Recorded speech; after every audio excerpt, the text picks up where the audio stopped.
Hey, folks. So, today I want to explain one of the wilder stories of mine from 2024. So, I took a job in Ohio and I had to figure out my living situation up there. Typically, with most of these jobs I've chased, I've always just carried my camper with me.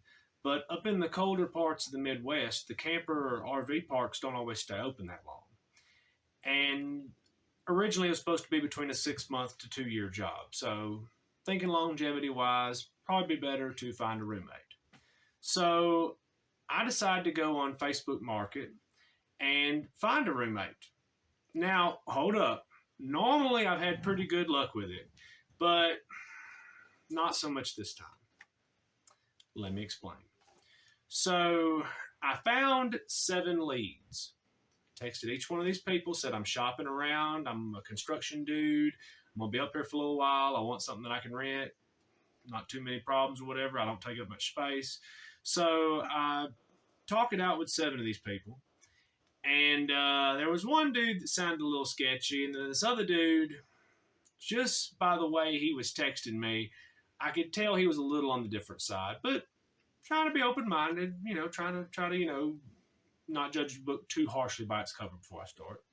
So I go up to Ohio, and I go up there with a couple extra days before the job starts, so I have a little bit of cushion room to really kind of make a good decision on where I want to stay. And out of the 7 people that I hit up, 2 actually text me back once I'm actually up there. One of them I go to, it's the basement of a very shady looking house that I'm about 100% sure a lot of unscrupulous business transactions probably occurs there. And the other guy was the one that kind of gave me a little bit of a weird impression just by his text. So I meet him, and he seems a little different, but again, I'm trying to treat others as you want to be treated or whatever. I'm going to give this guy a fair shot. We get to talking, we negotiate our terms, how much the rent's going to be, and I think to myself, okay, this can't be too bad. If it's too bad, I'll find somewhere. I'll go stay in a hotel if I have to. Get checked in with him the first day. Again, I've still got a day or two off between the first day there and when I start this job. So I got to lunch with him and kind of just tell him what I'm all about. Hey, I'm going to be renting this little room from you here.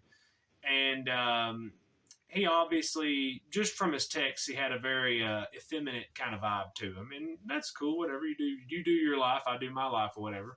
We get to talking and he says something about dating. And I just kind of said to him, I said, well, I'm sure a good dude will come along for you at some point. And he's, well, what makes you say it's a dude? And I'm like, come on, bro. I can tell just by how you text, man. You ain't got to tell me. And he's like, well, are you okay with that? And I said, well, yeah, I'm fine. Look, as long as, you don't get me involved with it, whatever you want to do, that's you, man. Wherever you put your private stuff, that's your business. Just don't put it near me. We can be cool or whatever. Or so I thought. This guy, he's like, oh, yeah, that's fine. We seem pretty decent or whatever. And it just keeps getting weirder and weirder. So a couple days into it, he gets a couple of his shirts, and he says to me, hey, you've got a lot of extra closet space. Can I just hang up these extra shirts that I'm not wearing in your closet? And I'm thinking, yeah, that ain't a big deal. I mean, he's like, I'm not going to be coming in and going out of your room or anything, but can you just so I'll put them there. It's fine, whatever. So we have a few little conversations here, and he lets me know, he's like, Zachary, I'm 59 years old, and I have a lot of issues making friends and maintaining relationships, and you've just been really, really nice to me, man, and I appreciate that. And I shook his hand, and I said, well, buddy, I'm glad. I mean, I'm sorry people have done you wrong. And he tells me stories about how his father was bad to him, people in school were bad to him, and it really touched me a little bit because I've been in that situation in a few different points in my life. So I want to help the guy out. Is he weird? Yeah. Is he necessarily someone that I would choose to be friends with in any other situation? Probably not. But hey, I'm put here for a reason, and stuff happens for a reason. So I'm going to try to be good to this guy and maybe help him out. Well, apparently he already did his homework on me, which I don't know whether to be flattered or creeped out by it, but he was just going on praising me about a lot of my stuff here on the internet. And I thanked him graciously, which, by the way, my primary love language is compliments. So, I mean, it's kind of, can't turn that down, that attention down. But anyway, I told him, I appreciate you, brother, whatever. And I said, don't get no ideas, okay? I'm all about the ladies, No, I'm fine. So, okay then. But so he ends up telling me that I'm just the most amazing, fantastic, nicest, sweetest person that's ever treated him with all this kindness in the world, and he just doesn't know what to do with it. And I'm like, dude, I'm just being homies with you, okay? I'm not I'm not trying to get nothing out of you, believe me, okay? And he goes on and on and on about how great and amazing I was. And I stopped him. I'm like, look, dude, okay, I appreciate that. That is very sweet of you, but I still fart, bro, okay? I'm not perfect by no means. And he tells me that you don't understand, Zachary. I'm going to use this as long as you're here. I'm like, what? He goes, I'm going to use you. Like, you are a blessing that has been sent to me. And I'm going to enjoy this as much as possible. I'm like, well, we can be friends while I'm here. And he goes, you don't understand, Zachary. When people leave me, they never talk to me anymore. You don't understand. People only have anything to do with me if they have to. And I said, well, I mean, buddy, maybe after I leave, we've got cell phones, we've got social media. I mean, I don't mind talking to you or whatever. And again, I'm trying to encourage, motivate, and inspire this guy to be happy or whatever, right? And he starts breaking down and getting so upset. He goes, you just don't understand. When people leave, that they don't want to have nothing to do with me. And I said, well, hold on, calm down, dude. You start acting like that, you are going to run some people off. And he goes, well, you just don't understand. The last few guys that rented a room for me, they were so angry and so hateful, and they would just slam their door and not even talk to me. And I said, it's because this overbearing behavior that you have, a lot of people just can't deal with that. Okay, I've got the patience for it because I've been lonely at points in my life, but you got to realize regular people don't deal with this. Okay, dude. So anyway, a couple days goes by, and he ends up getting an eviction notice from the actual apartment complex. So I was sub-renting that room from him. And he's panicking and he's really nervous. And he's like, Zachary, we need to figure out where we're going to go. We? Us? He goes, look, Zach, I know you're straight and I know we're not a couple or anything, but we're basically a package deal at this point. Like, we're in it for while you're up here in Ohio. And I said, dude, I appreciate that and we can be friends, but I'm kind of a lone wolf, man. I like to walk around the house in my drawers, you know what I'm saying? And I know I can't do that with you around, buddy. So he goes, Zachary, I will do whatever I have to do to convince you to take me. Take me with you, Zachary. Take me with you. And I said, well, I don't know if I can do that. He goes, I'll do whatever I have to do to convince you to. So this dude ends up doing all the chores in the house. He ends up doing my laundry. And then there's one day where he tells me that he has a surprise for me. Oh, gosh. I get to work. He texts me, hey, did you see your surprise? I said, no, not yet. Again, I get up early in the morning. It's dark. And I get home late at night. It's dark. So finally I get home and I'm going to my room and did you not notice your surprise? And I was like, no. And he gets frustrated with me. And he points out the window and he goes, I washed your truck, Zachary. I'm like, oh, well, thank you. And I'm really gracious. That was really, really kind of him, but I'd never asked for it. And he's like, I was out there till 2 a.m. Scrubbing and cleaning your truck and you didn't even notice it. I said, look, buddy, I'm sorry. Thank you very, very much, but you did not have to do that. And he's like, no, I like doing this. I like doing things for you. So then the next day I come home. Mind you, I only spent 15 days at this apartment. I come in this other day and he's like, oh, hey, Zachary. I'm like, hey, what's up, dude? I guess you don't want to look like a loser. I said, what? He goes, oh, no, it's fine. If I looked as amazing and fantastic and wonderful and great as you are, I wouldn't want to look like a loser either. I get it. No, don't even worry about it. And I'm having no idea what he's talking about.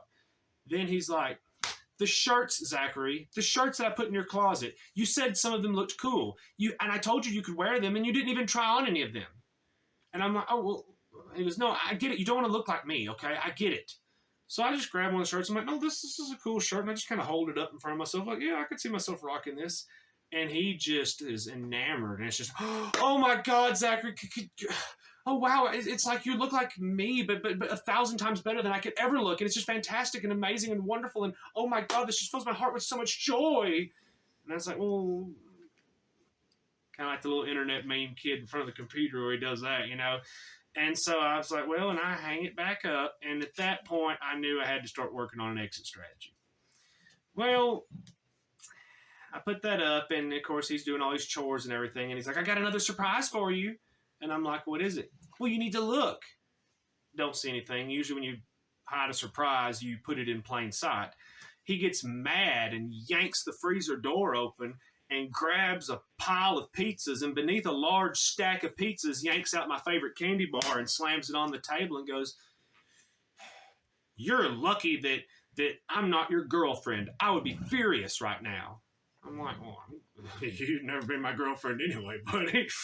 But and he's like, this is your favorite candy bar. You told me that you like Hershey's Special Dark with almonds.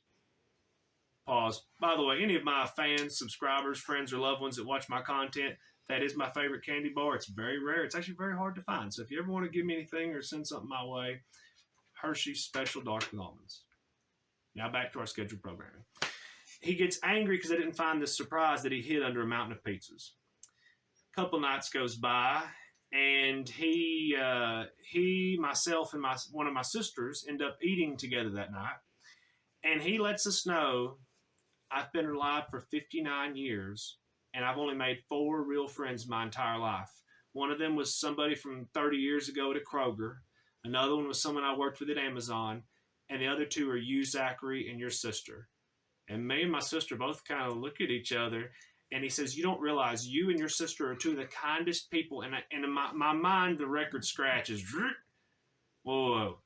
Now, don't get me wrong. I don't consider myself a bad person or a mean person, but out of all 25 of my brothers and sisters, me and my sister are probably not in the top 5 kindest of these people. We're a little more of your blunt, honest types. But anyway, he goes on about that. And I'm just kind of sitting there chilling. It's been a long day at work. And I'm just kind of tired, kind of draggy or whatever. And he's sitting there eating, and he stares at me and he goes, what's wrong, Zachary? Cat got your tongue? I'm like, what? You're not talking. You're not doing anything. You're being rather quiet. It's just, this is not you. This is not the you that I know. This is a different side of you. And I'm like, dude, I'm just kind of tired, bro.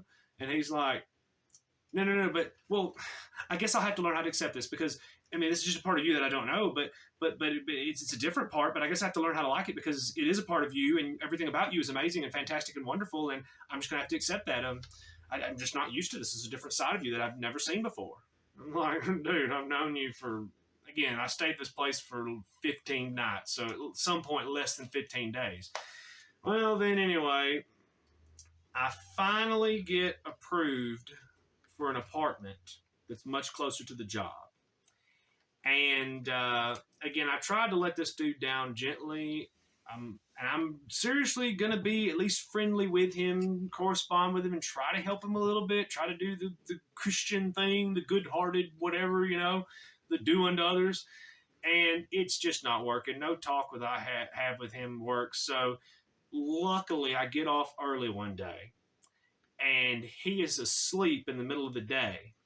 And so I grab my stuff, and I'm coming down the steps. Mind you, this is after I tore my knee really terribly in April last year. So I'm crippled, hobbling down these stairs, toting all these big items, trying to be quiet, kind of like Jack and the Beanstalk, while the giant is asleep. This dude was big, too. He's my height, 6'2", and probably around 300 pounds. Well, anyway, I do that, and I write him a letter. I'm like, hey, dude, look, thanks for letting me rent from you. I'm sorry I have to leave you.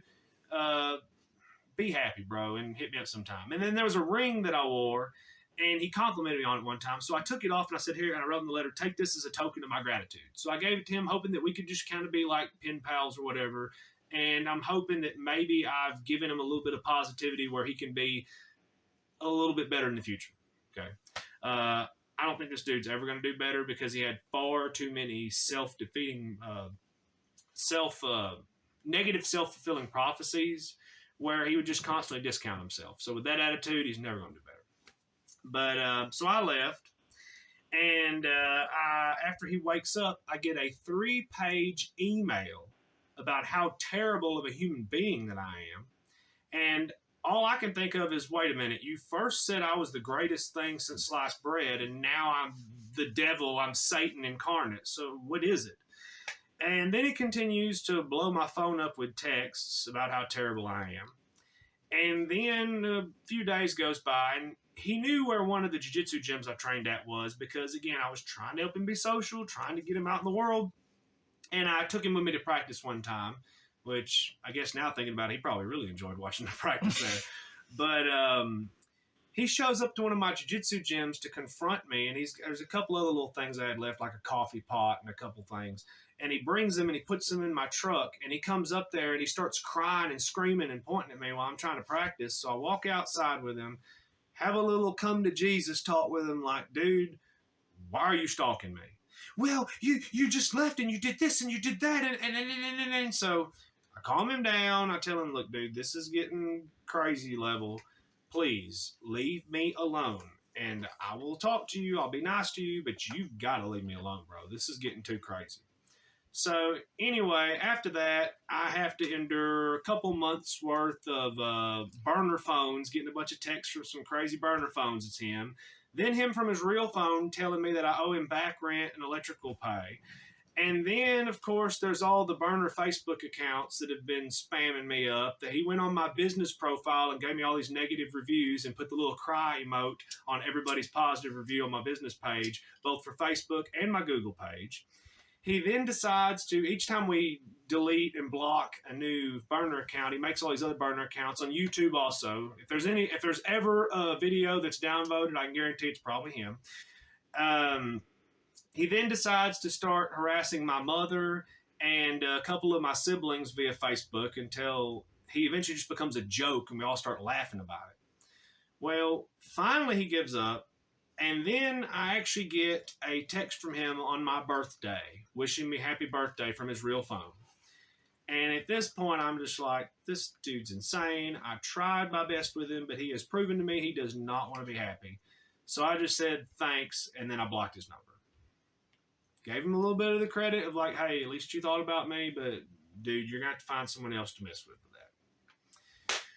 So, yeah, that's my crazy roommate story. It's only funny because I survived. Hope y'all enjoyed that. We'll holler at you soon.